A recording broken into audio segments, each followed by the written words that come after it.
My name is Tom Jones, and I'm a member of the Ho-Chunk Nation, and I also work at the University of Wisconsin-Madison as a photography professor. You're in my home, which is a church that I just purchased a couple years ago and I've been working on. Yeah, it's exciting to live in what I call my jewel box.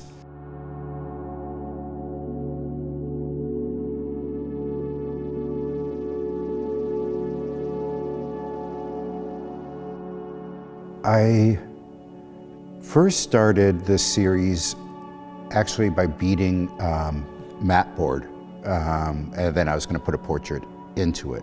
And I did maybe about 4 or 5 of those. And I didn't know what I was going to do with it. And eventually I was like, well, why don't I just bead on the photograph?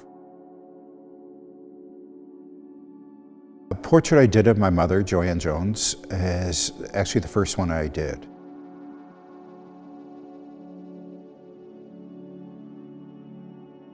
Nawahu was the second one.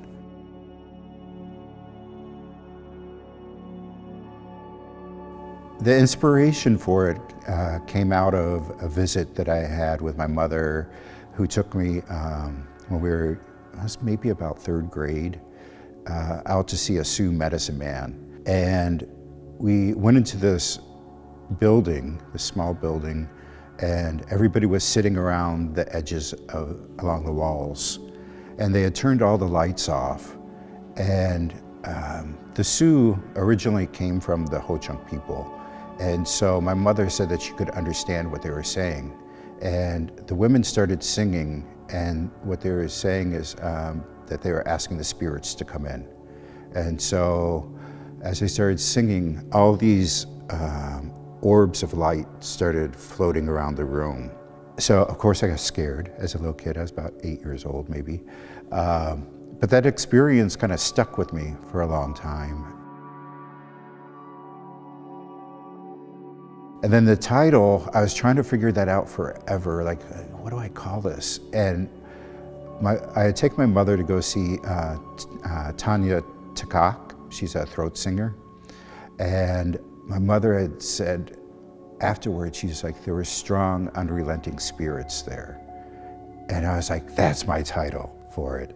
And so it represents, you know, the fact that our ancestors or our people are being looked over by them.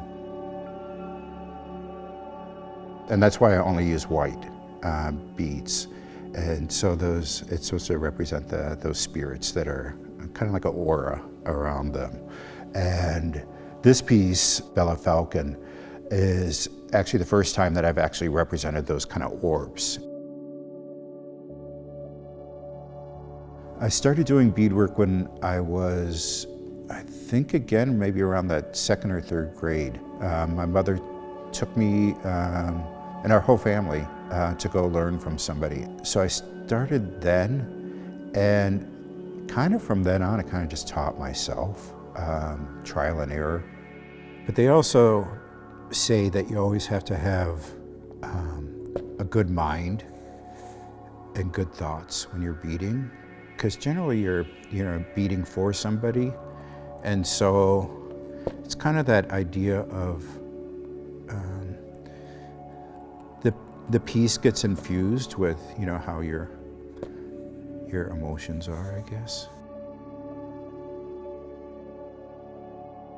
When you're looking at some of these people and their portraits, you're able to tell kind of what community or clan they're coming from. The one of Bella Falcon in particular, she's wearing a little pin, and that kind of lets people know that she's from the Native American church, the Paiute religion.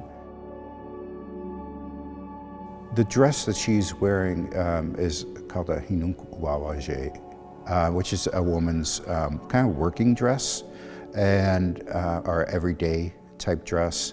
And the thing that I liked about that, and when I'm designing the piece, I'll generally look at, you know, what they're wearing and try to incorporate that in.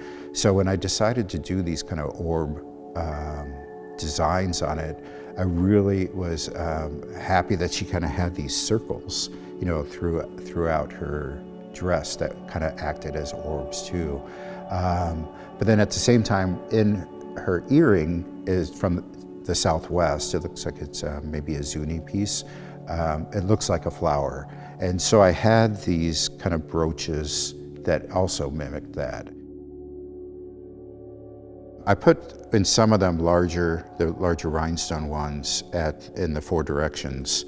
And the design itself kind of reminds me of Sioux designs that they use too. So I kind of liked how that is mirroring where the inspiration came from.